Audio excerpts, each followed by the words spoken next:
Question number 4 L અને એમ બે સમાંતર રેખાઓ છે। બીજી બે સમાંતર રેખાઓની જોડ પી અને ક્યુ નીચેની રેખાઓ તેમને છેદે છે। જુઓ આકૃતિ 7.19 આપેલું છે અહીંયા, બરાબર।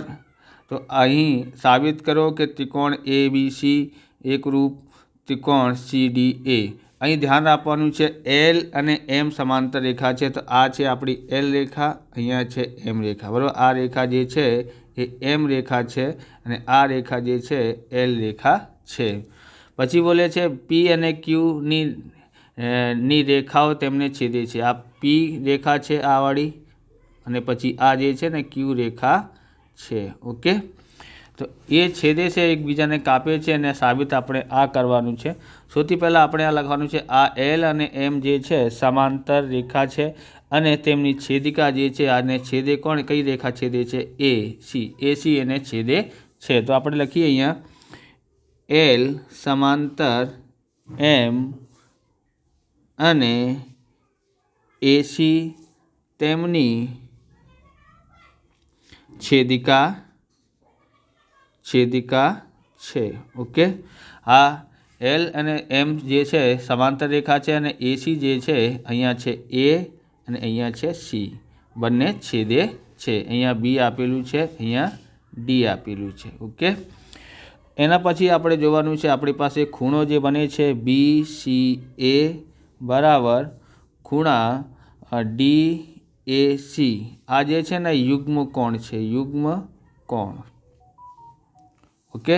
કઈ રીતે જો અહીંયા છે બી, પછી છે એ, પછી સી, એટલે આ ખૂણો, બરાબર। અને પછી આ જે છે ને D A C, okay, sorry, અહીંયા બોલે છે બી સી એટલે આ ખૂણો, બરાબર। અને બીજું બોલે છે ડી એ સી એટલે આ ખૂણો, અને આ ખૂણો જે છે યુગ્મ કોણ છે। યુગ્મ કોણ ક્યારે, જ્યારે ઝેડ આકૃતિ બનતી હોય ત્યારે બને છે। જો આમ ઝેડ જોઈએ તો આવી રીતે ઝેડ આકૃતિ બને છે, એક ખૂણો આ તરફનો તો બીજો આ તરફનો, બરાબર। આવી રીતે પણ ઝેડ આકાર બને છે ઉલટું, તો એક આ તરફનું બીજો આ તરફનું, તો એ યુગ્મ કોણ હોય છે। તો અહીંયા યુગ્મ કોણની બે જોડ બને છે, એક આ, બીજી અહીંયા અને અહીંયા, બરાબર। તો આપણે બંનેને જોવાનું છે। તો આ યુગ્મ કોણ છે। પછી આપણે આ જોઈએ પી અને ક્યુ જે છે આ પણ સમાંતર રેખાઓ છે, અને એને પણ જે આને પણ જે છે આ બંને રેખાઓને પણ અહીંયા છેદે છે, અહીંયા છેદે છે। તો આવી રીતે લખીએ, એના જેવું શું લખવાનું છે અહીંયા કે પી સમાંતર ક્યુ અને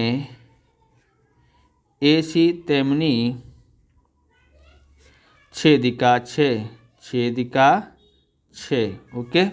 આવી રીતે પછી અહીંયા ખૂણો બને છે, કયો ખૂણો બને છે કે ખૂણા બી એ સી, બરાબર, બી એ સી, અને પછી બને છે બરાબર ખૂણા ડી સી એ। આ પણ યુગ્મ કોણ છે, આપણે જોઈએ બે જોડ છે બને છે યુગ્મ કોણને। તો આપણે જોઈએ અહીંયા છે બી, પછી એ, પછી એ અહીંયા સી, એટલે આ ખૂણો, તો એ આ ખૂણો હોય તો એ બીજો આ તરફનું હોય, બરાબર। તો ડી એ સી, બરાબર, સોરી ડી સી એ આ તરફનું, આવી રીતે આ તરફનું યુગ્મ કોણ બને છે, બરાબર। તો આ બંને યુગ્મ કોણની બે જોડ બને છે। હવે ત્રિકોણ એબીસી અને ત્રિકોણ સી ડી એ માં હવે જે છે ને ત્રિકોણ જે છે એબીસી, આ જો આ ત્રિકોણ એ બી સી, આ વાળું ત્રિકોણ, પછી આ ઉપરવાળું ત્રિકોણ, બે ત્રિકોણ બને છે, એક આ બાજુ એક આ બાજુ, બંને બને છે। એમાં આપણે જોયું છે કે અહીંયાથી લીધું છે બી ખૂણા બી સી એ બરાબર ખૂણો ડી એ સી, બરાબર। આ ખૂણો લીધું છે, પછી આ લઈ લેવાનું છે આપણે ખૂણા બી એ સી બરાબર ખૂણો ડી સી એ, આપણે જોઈ લીધું છે, બરાબર। એક ખૂણો આ તરફનું હોય, બરાબર, તો એક તરફ આ તરફનું હોય, બીજું આ તરફનું હોય તો બીજું અહીંયાનું હોય, ઓકે। આવી રીતે લખ્યું છે। અને બંને ત્રિકોણમાં એક બાજુ જે છે સામાન્ય ભુજ છે, આ બાજુ છે બંને ત્રિકોણમાં હોય છે, એટલા માટે એને લખીએ એસી બરાબર એસી થાય, કેમ કે બંને ત્રિકોણમાં આ એસી સામાન્ય ભુજ છે. તો આપણે લખીએ સામાન્ય ભુજ. તમને આવા પ્રકારના વિડીયો જોઈએ તો ડિસ્ક્રિપ્શનમાં તમને આવા પ્રકારના વિડીયોની પ્લેલિસ્ટની લિંક મળી જશે, ત્યાંથી તમે જોઈ શકો છો. ચેનલ પર નવા છો તો ચેનલને સબસ્ક્રાઈબ કરી લેવાનું, કેમ કે આવા રીતના વિડીયો તમને મળતા રહેવાના છે. હવે આગળ જોઈએ. એવી રીતે આપણે સાબિત કરી દીધું છે કે ત્રિકોણ ABC એકરૂપ ત્રિકોણ CDA થાય છે. કઈ બાજુ છે? તો આ જે છે ને બને છે ખૂણા ખૂણા અને બાજુ, ખૂ બા ખૂ.